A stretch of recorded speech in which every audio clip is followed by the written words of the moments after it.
I am legend. Film शुरू होती है और फिल्म शुरू होने के साथ ये दिखाते हैं कि टीवी पर एक डॉक्टर का इंटरव्यू चल रहा होता है और डॉक्टर बोलती है कि हमने कैंसर का इलाज ढूंढ लिया है। अब जो उसका इंटरव्यू लेती है पूछती है कि आज तक आपने कितने लोगों का इलाज किया है। वो बोलती है कि 10,009। वो पूछती है कि इसमें से ठीक कितने हुए। वो बोलती है कि 10,009, यानी कि कैंसर का 100% क्योर मिल चुका है। इसके बाद स्क्रीन पे लिखा हुआ आता है 3 years later, यानी कि 3 साल बाद। और 3 साल बाद न्यूयॉर्क का मैनहट्टन शहर पूरी तरह से वीरान और बंजर हो चुका है। पूरे शहर में कोई भी आदमी नहीं दिखता। बहुत सारी गाड़ियां दिखाते हैं जो अपनी जगह पर खड़ी हैं, जो चल नहीं रही। तभी दिखाते हैं कि एक लाल रंग की गाड़ी बड़ी रफ्तार से चलती हुई आती है और इस गाड़ी को चला रहे हैं विल स्मिथ। और विल स्मिथ के साथ उनका एक कुत्ता भी होता है जिसका नाम होता है सैम। दरअसल विल स्मिथ शिकार कर रहे होते हैं, वो हिरन का पीछा कर रहे होते हैं। और वो हिरन का पीछा क्यों कर रहे हैं? क्योंकि उन्हें खाना चाहिए। अब उन्हें हिरन का शिकार करने में बहुत स्ट्रगल लगता है। तभी एक लम्हा ऐसा आता है जब हिरन उनके सामने आता है और वो अपनी गन से उसका शिकार करने ही वाले होते हैं कि तभी एक शेरनी आती है और उस पर झपट्टा मारकर उसे मार देती है। अब विल स्मिथ उससे शिकार छीनना चाहते हैं और वो छीन सकते हैं क्योंकि उनके पास गन है, लेकिन तभी उनकी घड़ी का अलार्म बज जाता है और वो ऊपर देखते हैं तो सूरज ढलने वाला होता है और उन्हें ना चाहकर भी वापस जाना पड़ता है। अब विल स्मिथ अपने घर आ जाते हैं। अब सवाल ये उठता है कि विल स्मिथ सूरज ढलने की वजह से घर क्यों आए? दरअसल इस शहर में बहुत सारे म्यूटेंट्स हैं जिन्हें डार्क सीकर्स कहते हैं और ये सिर्फ रात को ही निकलते हैं। और ये रात को क्यों निकलते हैं? क्योंकि इनकी स्किन बहुत सेंसिटिव है और ये जैसे ही धूप में जाते हैं ये मर जाते हैं क्योंकि इनकी स्किन धूप को बर्दाश्त नहीं कर सकती। घर आने के बाद विल स्मिथ और उनका कुत्ता सैम खाना खाते हैं और खाना खाने के बाद रात होने से पहले वो अपने पूरे घर को अच्छी तरह सील कर देते हैं और लाइट्स बंद कर देते हैं ताकि किसी को पता ना चले कि अंदर कोई रहता है। अब ये दिखाते हैं कि विल स्मिथ और उनका डॉग सैम बाथ टब में सो रहे हैं और तभी बाहर से बहुत सारे डार्क सीकर्स की यानी कि म्यूटेंट्स की आवाजें आना शुरू हो जाती हैं और विल स्मिथ फ्लैशबैक में चले जाते हैं। अब पूरी कहानी घूमती है फ्लैशबैक में। फ्लैशबैक में ये दिखाते हैं कि विल स्मिथ अपने घर जाता है और घर जाने के बाद अपनी बीवी और बच्चों को लेकर एयरपोर्ट की ओर निकल जाता है और उन्हें बोलता है कि यहां से निकलने के बाद तुम सबसे पहले एटीएम जाना और जितने पैसे हो सकते हैं निकाल लेना और कम से कम 2 हफ्तों का खाना लेकर फार्म हाउस में ही रहना और मैं वहीं पे तुम्हें मिलूंगा। विल स्मिथ बोलता है कि आर्मी इस एरिया को आधे घंटे में सील करने वाली है। उसकी बीवी पूछती है क्या वायरस हवा से फैल रहा है? वो कहता है कि शायद। तभी रेडियो पे प्रेसिडेंट की न्यूज आती है और वो बोलता है कि मुझे बहुत दुख के साथ कहना पड़ रहा है कि आज मैंने एक सरकारी दस्तावेज पे हस्ताक्षर किए हैं और आर्मी की मदद से न्यूयॉर्क शहर को बाकी देश के हिस्सों से अलग कर दिया जाएगा। विल स्मिथ बोलता है कि हम इसे 2 हफ्तों में फैलने से रोक सकते हैं, मैं ऐसा कर सकता हूं। उसकी बीवी बोलती है कि तुम ये काम तो शहर से बाहर रहकर भी कर सकते हो।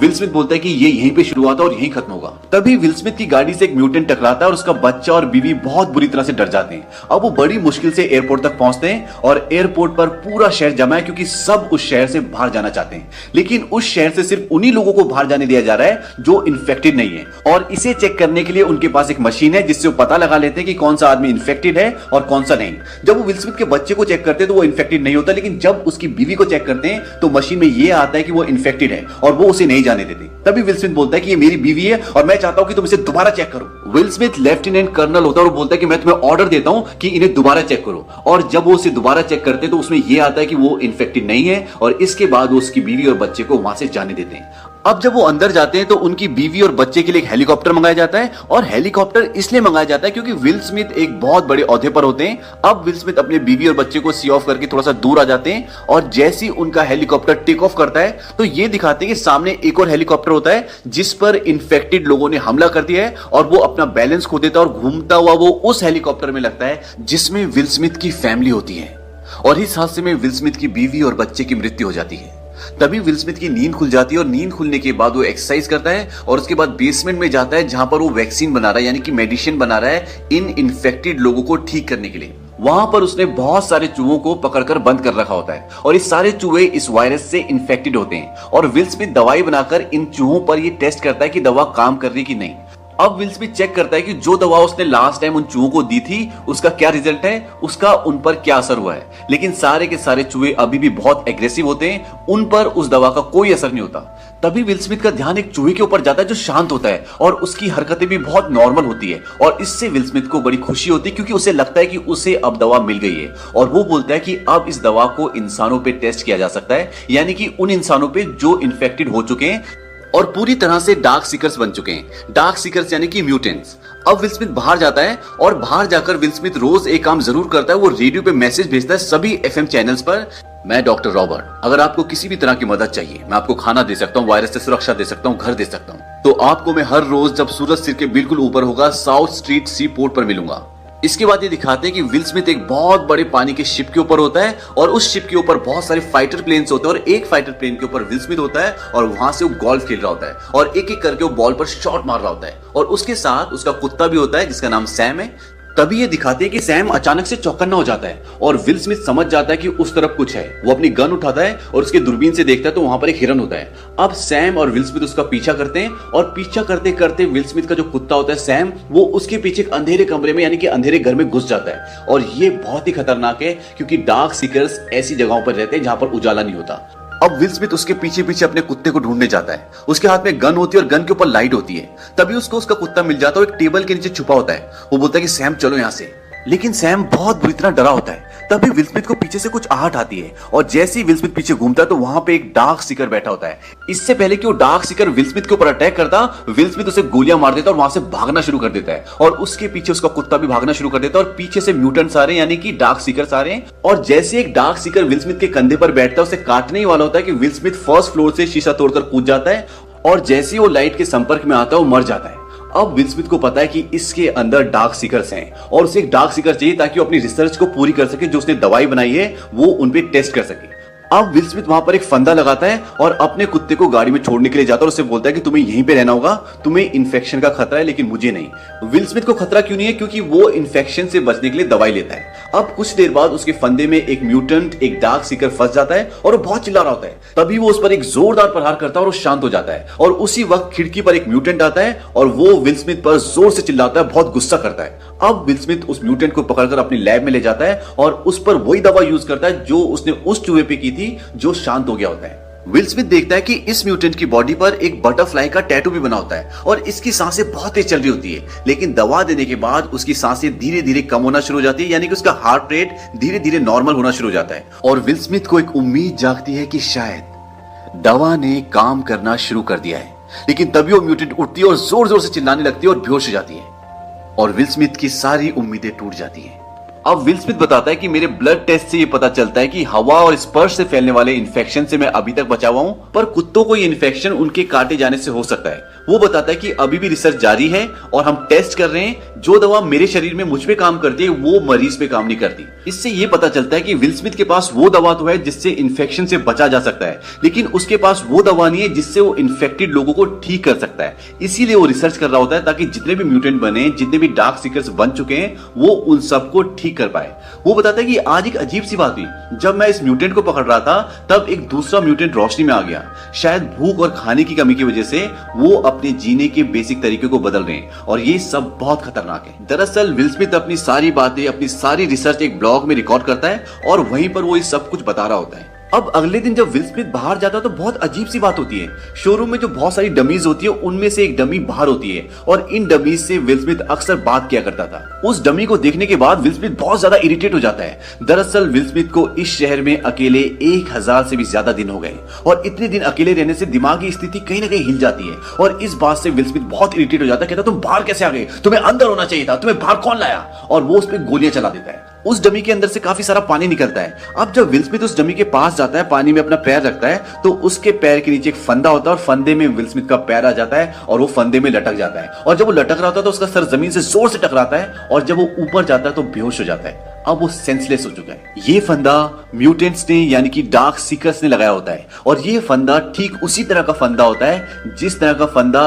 एक दिन पहले विल स्मिथ ने उस म्यूटेंट को पकड़ने के लिए लगाया था। अब विल स्मिथ की घड़ी का अलार्म बजना शुरू हो जाता है और उसे होश आता है। वो देखता है कि नीचे सैम उसका कुत्ता भौंक रहा होता है और अब शाम होने वाली है। वो अपनी जेब से चाकू निकालता है, अपनी रस्सी काटता है और नीचे गिरता है और जब वो नीचे गिरता है तो उसका चाकू उसी के पैर में घुस जाता है। अब विल स्मिथ जब घिसटता हुआ अपनी कार की तरफ जाता है तभी 2 कुत्तों की भौंकने की आवाज आती है और सामने अंधेरे में एक म्यूटेंट होता है और ये वही म्यूटेंट होता है जो एक दिन पहले उजाले में आ गया था। वो अपने दोनों कुत्तों को छोड़ देता है और वो दोनों कुत्ते विल स्मिथ पर और उसके कुत्ते पे अटैक कर देते हैं। हालांकि विल स्मिथ उन दोनों कुत्तों को मार देता है, लेकिन वो मरने से पहले विल स्मिथ के कुत्ते सैम को काट लेते हैं और अब उसे भी इन्फेक्शन फैल चुका है। अब विल स्मिथ अपने कुत्ते को अपने घर लेकर आता है और उसे दवा देता है, लेकिन उस पर दवा का कोई असर नहीं होता और विल स्मिथ उसे अपनी गोद में लिटाकर उसका मुंह दबाकर उसे मार देता है। यह लम्हा विल स्मिथ के लिए बहुत दर्दनाक होता है क्योंकि सैम को उसने बचपन से पाला था और इस शहर में सैम के अलावा उसका कोई भी नहीं था।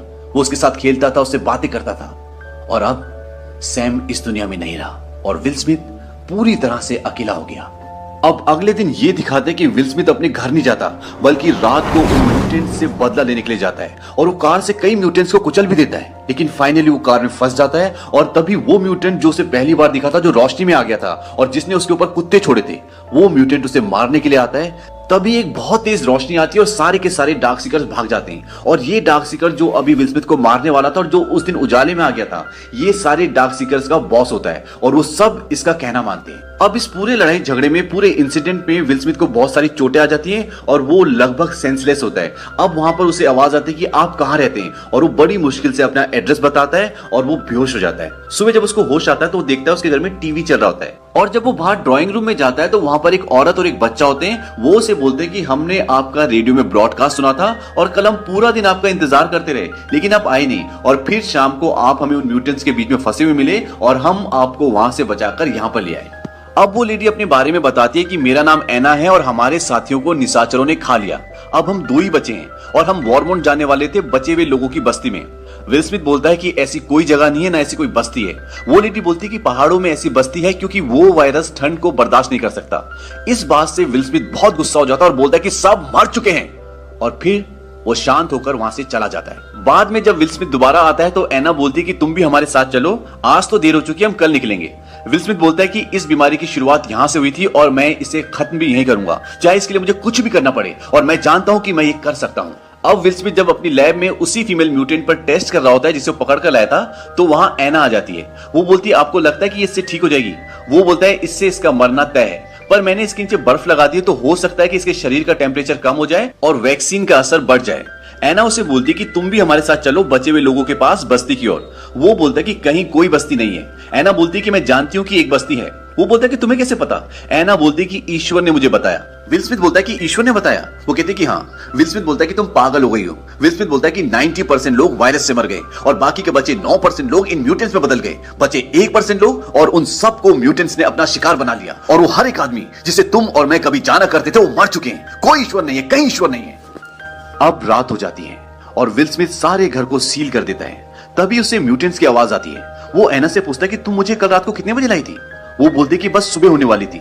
विल स्मिथ बोलता है कि उन्होंने हमें ढूंढ लिया, वो हमारे घर तक आ गए। अब विल स्मिथ ने घर के चारों तरफ काफी सारे विस्फोटक लगाए होते हैं और वो उन सबको ब्लास्ट कर देता है, जिसमें काफी सारे म्यूटेंट्स मर जाते हैं, लेकिन फिर भी बहुत सारे म्यूटेंट्स उसके घर में घुस जाते हैं। और एक ऐसा पल आता है जब एक म्यूटेंट विल स्मिथ को मारने वाला होता है कि उसके हाथ में गन आ जाती है और वो बच जाता है। अब वो लैब में चले जाते हैं। वहां जाकर देखते हैं कि जिस म्यूटेंट पे वो टेस्ट कर रहा था वो ठीक हो रही है, यानी उन्हें इलाज मिल गया। पर तभी वहां बहुत सारे म्यूटेंट्स आ जाते हैं। विल स्मिथ शीशे का दरवाजा बंद कर देता है जो कि बुलेट प्रूफ है, यानी कि बहुत मजबूत है। विल स्मिथ चिल्ला चिल्ला के बोलता है मैं तुम्हारी मदद कर सकता हूं, तुम्हें ठीक कर सकता हूं, मुझे इलाज मिल गया, दवा असर कर रही है। तभी वहां पर वही म्यूटेंट आ जाता है जो उन सब म्यूटेंट्स का बॉस होता है और वो शीशे में टक्कर मारना शुरू कर देता है और शीशा धीरे धीरे क्रैक हो रहा है। और विल स्मिथ देखता है कि शीशे पर बटरफ्लाई का निशान बन जाता है और एना की नेक पर भी बटरफ्लाई का निशान होता है। और विल स्मिथ को यह भी याद आता है कि उसकी बेटी आखिरी बार बटरफ्लाई की बात कर रही होती है जब वो उन्हें एयरपोर्ट छोड़ने जा रहा था। विल स्मिथ को यकीन हो जाता है कि ये कोई डिवाइन मैसेज है और ये इत्तेफाक नहीं हो सकता। वो जल्दी से उस म्यूटेंट का ब्लड एक ट्यूब में निकालता है जो अब ठीक हो रही है, क्योंकि अब उसके ब्लड में ही इस बीमारी का क्योर होता है। और वो उन दोनों को एक छोटे से चैम्बर में बंद कर देता है जो सेफ होता है और उन्हें ब्लड सैंपल देते हुए बोलता है कि इसके अंदर ही इस बीमारी का क्योर है। एना बोलती है कि तुम भी अंदर आ जाओ। वो बोलता है कि ये रुकने वाले नहीं है। अब वो उन्हें वहां बंद कर देता है। ड्रॉर खोलता है, उसमें उसकी वाइफ और उसकी बेटी की फोटो होती है जिसे देखकर वो खुश होता है, और ड्रॉर में एक बॉम्ब भी होता है। वो उसका छल्ला निकालता है। अब म्यूटेंट शीशा तोड़ने ही वाला होता है। वो शीशे की तरफ भागता हुआ आता है और विल स्मिथ भी उसी की तरफ भागता है और एक जोरदार ब्लास्ट के साथ विल स्मिथ और सारे म्यूटेंट्स मर जाते हैं। अब इसके बाद ये दिखाते हैं कि एना वहां पहुंच जाती है जहां वो जाना चाहती थी, और वहां पहुंचकर वो देखती है कि वहां पर सच में एक बस्ती होती है। और वहां अंदर जाने के बाद इस इन्फेक्शन का क्योर जो विल स्मिथ ने उसे दिया था वो उन्हें सौंप देती है। विल स्मिथ ने बिना किसी स्वार्थ के अपनी जान देकर पूरी मानव जाति को बचा लिया। इसीलिए इस मूवी का नाम आई एम लेजेंड है। तो ये तो थी इस मूवी की फर्स्ट एंडिंग जो थिएटर में दिखाई गई थी। इसी मूवी की सेकंड एंडिंग भी होती है जिसमें विल स्मिथ बच जाता है, सेकेंड एंडिंग में दिखाते हैं कि डार्क सीकर अपने ब्लड से ग्लास पर बटरफ्लाई का निशान बनाता है और जिस फीमेल म्यूटेंट पर विल स्मिथ टेस्ट कर रहे होते हैं उसकी बॉडी पर भी बटरफ्लाई का टैटू होता है। विल स्मिथ समझ जाते हैं कि ये सब यहाँ पर इसी डार्क सीकर को लेने के लिए आए हैं जिसका वो इलाज कर रहे हैं। वो अपनी गन नीचे रख देते हैं और एना को डोर खोलने के लिए बोलते हैं और उस डार्क सीकर को लेकर बाहर चले जाते हैं। अब बाकी के सारे डार्क सीकर्स विल स्मिथ पर अटैक करना चाहते हैं, पर उनका जो बॉस होता है जो डोर पर बटरफ्लाई का निशान बनाता है वो जोर से चिल्लाता है और सब रुक जाते हैं। अब विल स्मिथ ड्रॉर से एक इंजेक्शन निकालता है और उसी डार्क सीकर के लगाता है जिसका वो इलाज कर रहा था, और जैसे ही वो उसे इंजेक्शन लगाता है वो होश में आ जाती है और उसके होश में आने के बाद डार्क सीकर उसके प्रति अपना प्यार जाहिर करता है। यहाँ पर हमारे सामने दो बातें आती हैं। फर्स्ट, ये दोनों डार्क सीकर एक दूसरे से अटैच्ड होते हैं जो कहीं ना कहीं एक लव वाली फीलिंग को जन्म देता है, और ये अजीब बात है क्योंकि डार्क सीकर्स इमोशनलेस होते हैं। सेकंड, कि ये डार्क सीकर जो इनका हेड होता है ये इंसानों की तरह अपना माइंड भी यूज कर सकता है जो बाकी नहीं कर सकते।